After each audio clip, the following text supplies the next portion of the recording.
Welcome to Perfection IAS. Today we are going to discuss one more question in our BPSC 50-day planner series. And the question for today is, examine the role of science and the challenges of science and technology in the energy security in India. So यहाँ पे हम लोग बात करेंगे role of science and technology in the domain of energy security. Getting the point? चलिए तो हम देखते हैं how you can introduce this particular question. Again, in the introduction front, I have told you umpteen number of times that while introducing, you can use any current affairs or you can use a generic introduction. यहां पे हम क्या लिख सकते हैं? Energy security has been significant in the economic transformation. यहां पे आप एनर्जी सिक्योरिटी को रिलेट करोगे बेसिकली इकोनॉमी के साथ. In the economic transformation, also in the global prosperity, ठीक है, removing poverty and well being of human kind. यहां पे आप ये भी लिख सकते हो कि energy security was and will remain the most important parameter for human survival and, ठीक है. देखो आप, एनर्जी सिक्योरिटी, आज हम लोग एनर्जी सिक्योरिटी का मतलब समझते हैं electricity, fuel, fossil fuel, petrol, diesel, ये सब से. लेकिन एनर्जी सिक्योरिटी जो है ना, ये टाइम इमेमोरियल से प्रेजेंट है हमारे पास. जैसे कि invention of fire, fire was nothing but energy only. तो वहां भी फायर जो है, this prove very important factor for the growth and the survival of Mankind. तो पहले भी ये इंपॉर्टेंट था और आज भी ये इंपॉर्टेंट है, ठीक है. अब उसके बाद आप एक चीज और देखो, एनर्जी सिक्योरिटी के लिए जो रिसोर्सेज हमको मिलते हैं ना, वो resources they are of utmost importance. तो जब भी हम एनर्जी सिक्योरिटी की बात करेंगे, our focus will be on resources. Getting the point. चलिए अब हम लोग यहां पे देखते हैं कि साइंस एंड टेक्नोलॉजी का क्या रोल है एनर्जी सिक्योरिटी में. सबसे पहले अगर हम बात करें सोलर एनर्जी के बारे में, ठीक है, तो सोलर एनर्जी को हार्नेस हम जिस फॉर्मेट में करते हैं, by the use of photovoltaic cells. Photovoltaic cells क्या है? This is entirely an generation of science and technology. तो हम फोटोवोल्टिक सेल्स के थ्रू सोलर एनर्जी को जनरेट करते हैं. और ये जो हमारा फोटोवोल्टिक मॉड्यूल्स है ना, this increases the efficiency of capturing of solar energy by 30%. ठीक है, पहले अगर हम मान के चलो 10 वॉट अगर हम एनर्जी अपना प्रोड्यूस कर रहे थे, तो अब हम उससे 13 वॉट ऑफ एनर्जी को प्रोड्यूस कर सकते हैं. Getting the point. उसके बाद जो हमारा फोटोवोल्टिक सिस्टम है, इसमें हम यूज ऑफ मिरर टेक्नोलॉजी करते हैं. मिरर टेक्नोलॉजी आपको पता है ना, हम एक मिरर यूज करते हैं. वो मिरर जो है वो पूरी सनलाइट को एक जगह में अपना कॉन्सेंट्रेट कर देता है, जिसके चलते हमको और ज्यादा हीटिंग चीजें मिलती हैं.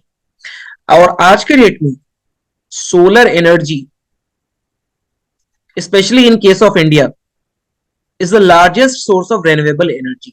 मान के चलो इंडिया का जो रिन्यूएबल एनर्जी बास्केट है, वैसे तो बहुत सारे फॉर्म्स होते हैं रिन्यूएबल एनर्जी के. They can be solar, they can be wind, they can be hydro, hydro के अलावा they can be of tide. लेकिन जो सोलर एनर्जी है उसका डोमिनेंस सबसे ज्यादा है. And this can also be guessed from the fact that India is a pioneer in solar energy when it has established as International Solar Alliance, जिसका headquarter India में है, गुरुग्राम में. ठीक है, तो इंडिया जो है वो एक पायनियर है सोलर एनर्जी, इसलिए सोलर पे हमको और ज्यादा फोकस करना है. Getting the point. अगले पे आओ, न्यूक्लियर एनर्जी. देखो ये सारा का सारा साइंस एंड टेक्नोलॉजी की ही देन है ना, न्यूक्लियर एनर्जी. भले ही जो न्यूक्लियर एनर्जी के लिए जो रिसोर्सेज हमारे पास थे, जैसे कि वी यूज यूरेनियम, इंडिया के केस में India lacks uranium, so we use thorium. ये सब नेचुरल रिसोर्सेज पहले से ही प्रेजेंट थे. लेकिन what humanity lacked was the know how, कि कैसे हम इन रिसोर्सेज को यूज करके इनसे एनर्जी को प्रोड्यूस करेंगे.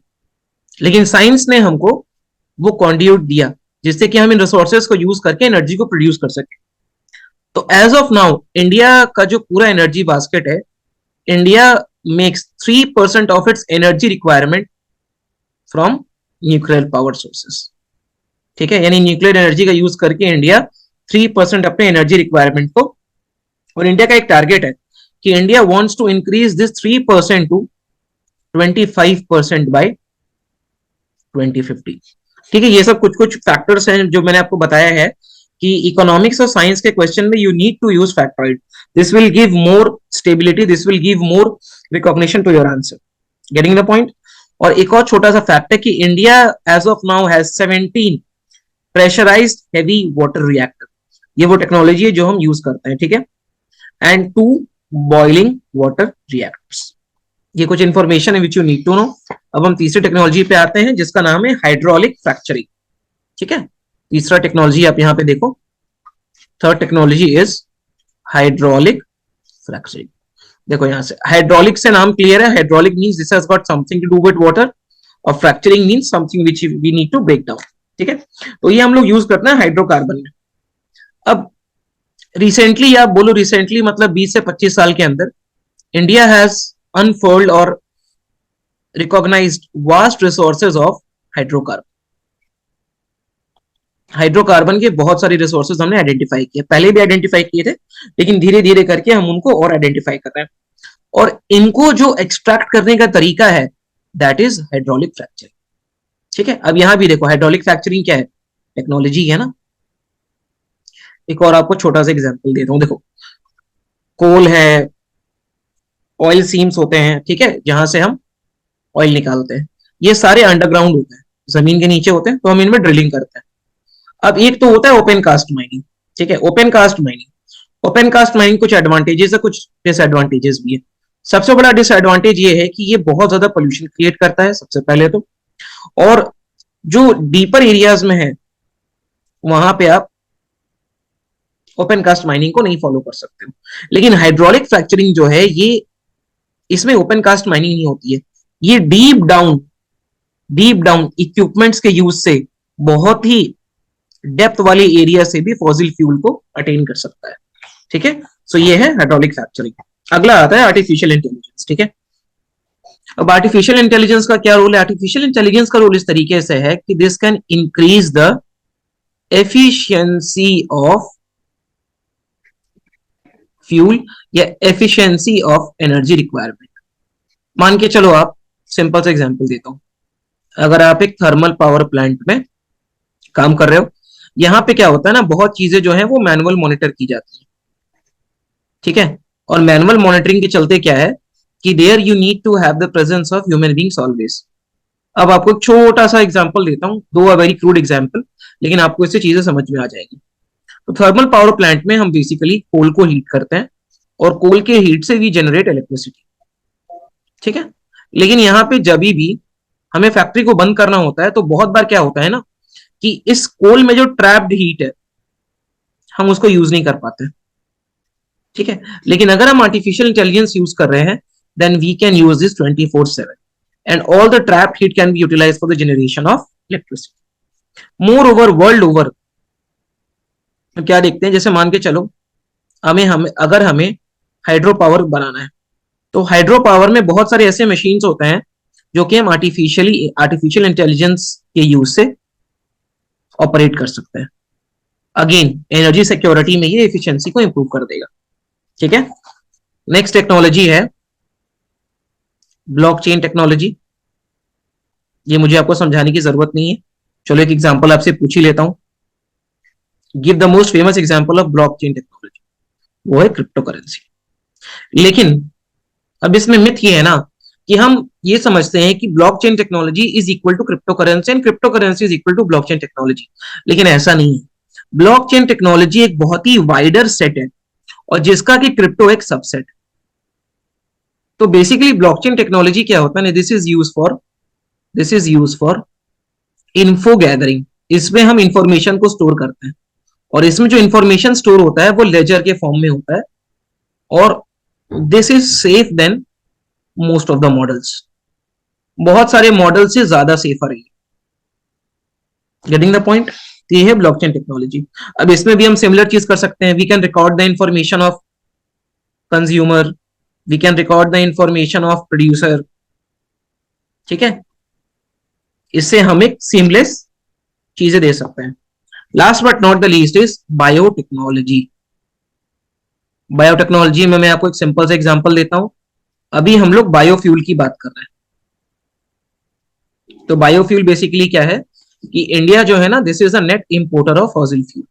हम इंपोर्ट करते हैं फॉसिल फ्यूल, बेसिकली हम ऑयल इंपोर्ट करते हैं, जिससे दो प्रॉब्लम होते हैं। सबसे पहले तो हम एक्सटर्नल शॉक से प्रोन हो जाते हैं, एक्सटर्नल शॉक्स, मान के चलो अगर मिडिल ईस्ट ने हमको तेल नहीं दिया तो हम क्या करेंगे। उसके बाद फॉरेक्स भी, हमको बहुत ज्यादा फॉरेक्स अपना स्पेंड करना होता है, और this many a time also leads to inflation.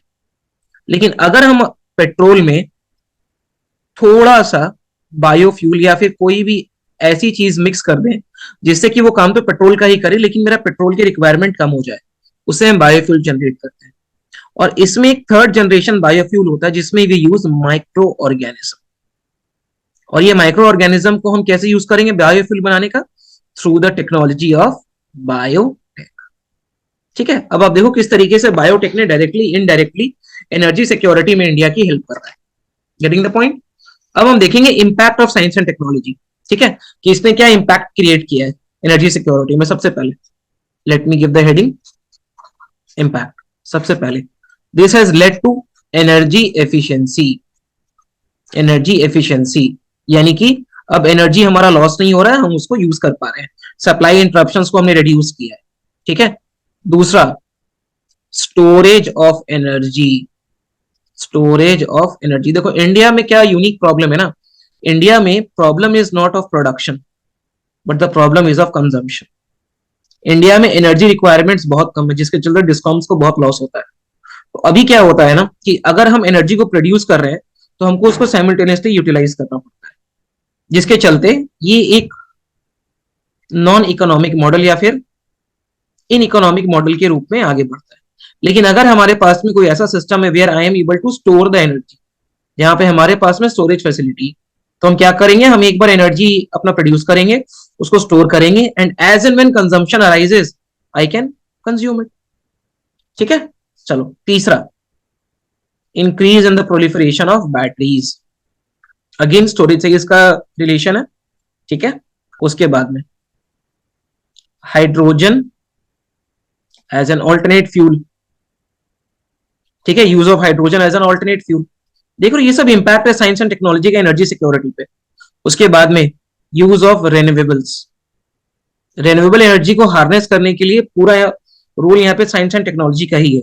ये रेन्यूएबल्स में अगर आप हाइड्रो पावर ले लो, creation of dam science and technology, wind mills science and technology, अगर आपको जियोथर्मल एनर्जी को हार्नेस करना है अगेन साइंस एंड टेक्नोलॉजी। और ये भी एक नया कॉन्सेप्ट आ रहा है दैट इज स्मार्ट मीटरिंग। अब ये स्मार्ट मीटरिंग का कॉन्सेप्ट ये है कि यहाँ पे ना बेसिकली आप अपने रिक्वायरमेंट के हिसाब से पावर लोगे। ठीक है, और ये स्मार्ट मीटरिंग दोनों के लिए बहुत बेनिफिशियल है, for the customer also and for the energy provider also. Getting the point. चलो अब उसके बाद में कुछ चैलेंजेस देखते हैं हम। What are the challenges associated with the science and technology in domain of energy. सबसे पहले एक्सपेंसिव। और क्या चीज एक्सपेंसिव है, जो अनकन्वेंशनल सोर्सेज ऑफ एनर्जी है ना उनको हार्नेस करना बहुत एक्सपेंसिव हो रहा है। Unconventional generally means the renewable. ठीक है, तो रेन्यूएबल्स के साथ एक छोटा सा प्रॉब्लम है कि इनका इनिशियल कॉस्ट बहुत हाई है। इनिशियल कॉस्ट जैसे कि अगर आपको हाइड्रो पावर हार्नेस करना, उसके लिए आप डैम बनाओगे, उसके लिए आप स्टोरेज यूनिट बनाओगे, तो ये इनिशियली बहुत एक्सपेंसिव है, लेकिन लॉन्ग लॉन्ग रन में ये आपको थोड़ा सा सस्ता पड़ता है। लेकिन इनिशियल एक्सपेंस के लिए हमारे पास पैसा कहां से आएगा। उसके बाद में रिक्वायर लार्ज एरियाज। हर चीज के लिए अगर हमको सोलर पैनल भी बनाना उसके लिए भी लार्ज एरियाज चाहिए, हाइड्रो पावर बनाना उसके लिए भी लार्ज एरियाज चाहिए, जिसके चलते हमको प्रॉब्लम आता है लैंड एक्विजिशन का। समझ रहे हो आप, लैंड एक्विजिशन का प्रॉब्लम आता है। अगर हम किसी को डिस्प्लेस कर रहे हैं तो रिहैबिलिटेशन का इश्यू आता है। इसीलिए गवर्नमेंट अब क्या कर रही है कि वो फ्लोटिंग सोलर पावर प्लांट्स बना रही है। फ्लोटिंग सोलर पावर प्लांट, तो फ्लोटिंग सोलर पावर प्लांट के लिए हमको लैंड नहीं चाहिए, हम पानी के ऊपर सोलर पैनल बिछा देते हैं, या फिर जो एग्जिस्टिंग इंफ्रास्ट्रक्चर है हम उनके ऊपर सोलर पैनल्स लगा रहे हैं। ठीक है, उसके बाद में देखो use of technology should avoid competition, लेकिन we have a lot of competition for the renewables with emerging economy such as China. China हमको बहुत ही टफ फाइट दे रहा है। उसके बाद में India lakhs lithium ion batteries. हमारे पास में लिथियम आयन बैटरी नहीं है, और लिथियम आयन बैटरी जो है this is the most important substance if you want to go electrical, if you want to harness the renewables, अगर आपको अपनी जो डिपेंडेंट है वो फॉसिल फ्यूल से चेंज करना है इलेक्ट्रिसिटी पे, तो ठीक है। उसके बाद में फिफ्थ जो सबसे इंपॉर्टेंट है वो है इनएडिक्वेट R&D। रिसर्च एंड डेवलपमेंट के ऊपर हमारा एक्सपेंडिचर सबसे कम है, जिसके चलते हमारे पास में मैनफोर्स नहीं होता है, skilled manforce, thereby leading to non utilization of resources, non utilization of resources in the longer. ठीक है। अब कुछ गवर्नमेंट के प्रोग्राम्स हैं जो कि ये जो जितने भी लैक्यूनास है ये इसको केटर करता है। There are some government initiative और गवर्नमेंट प्रोग्राम। सबसे पहला गवर्नमेंट का प्रोग्राम है national offshore wind energy policy. ठीक है। ये विंड एनर्जी को हार्नेस करने के लिए गवर्नमेंट ने पॉलिसी बनाई थी इन 2015। अब ये जो प्रोजेक्ट है ना, ये बेसिकली 2 एरियाज पे फोकस करता है। ये है गुजरात एंड तमिलनाडु, क्योंकि यहाँ पे विंड पावर पोटेंशियल सबसे मैक्सिमम। और ये यहाँ पे बात करता है कि we need to identify the potential zones where the wind energy can be established and the focus is on techno commercial aspect. ठीक है। चलिए, उसके बाद में इंटरनेशनल सोलर अलायंस के बारे में मैंने आपको बता दिया है, ये गवर्नमेंट ऑफ इंडिया का एक इनोवेशन है। Then we have Jawaharlal Nehru national solar mission. इसका भी ऑब्जेक्टिव क्या है? To project India as a global leader. Project India as a global leader in the world. India को ग्लोबल लीडर के रूप में प्रोजेक्ट करना, दैट्स इट। उसके बाद में एक और प्रोजेक्ट है national wind solar hybrid policy. अब ये हाइब्रिड के बारे में क्या है, ये थोड़ा आप यहाँ पे समझो। देखो, रेन्यूएबल्स के साथ सबसे बड़ा चैलेंजेस क्या होता है, ये मैं आपको थोड़ा सा स्लोली एक्सप्लेन करूंगा। सबसे बड़ा चैलेंज ये है कि this is not available in 24/7 model.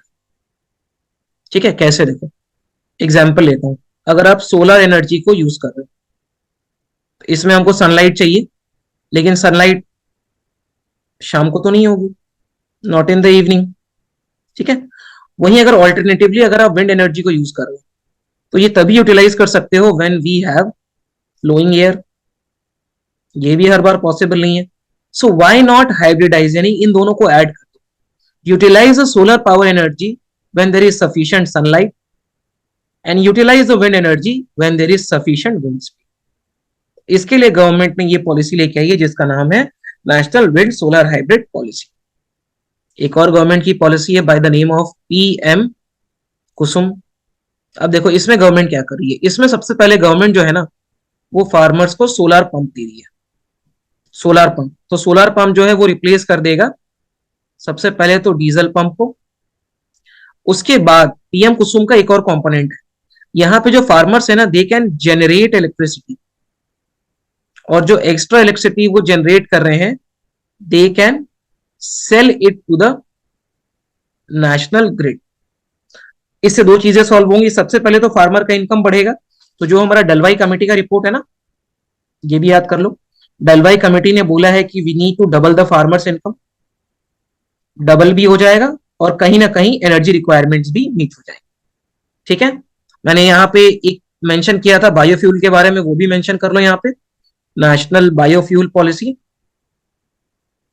2018, you need to be vigilant about it. इसके अलग अलग टारगेट्स हैं कि कितना हमको पेट्रोल में बायोफ्यूल को ब्लेंड करना है, कितना डीजल को ब्लेंड करना है, so on and so forth. और आखिरी है सोलर सिटीज। ठीक है। सो ये थोड़ा सा इंफॉर्मेशन कॉन्डेंस चीजें थी, लेकिन ठीक है, ये चलेगा ना। अब आप इसको यहाँ पे कंक्लूड कर सकते हो कि the government initiatives of make in India, Atmanirbhar Bharat, they are the step in the right direction for propelling India to be a destination of energy security. But still we have many lacunas such as the permission requirement, ठीक है, is very tough. Permission मिलना आज भी बहुत difficult है, तो हमको इस प्रोसेस को स्ट्रीमलाइन करना पड़ेगा। ठीक है। उसके बाद में India should work with like minded developed Nations for transfer of technology. Technology transfer हो, इसके साथ भी हमको काम करना है। और इंडिया को यह भी कोशिश करनी चाहिए कि उसके पास जो टेक्नोलॉजी है, this they should shift to lower income countries और small island developing nations which are on the brink of collapse due to climate change. ठीक है। So in this way you can utilise this particular concept in totality. I hope आपको ये समझ में आया होगा. We will meet next time with one more question. Thank you very much.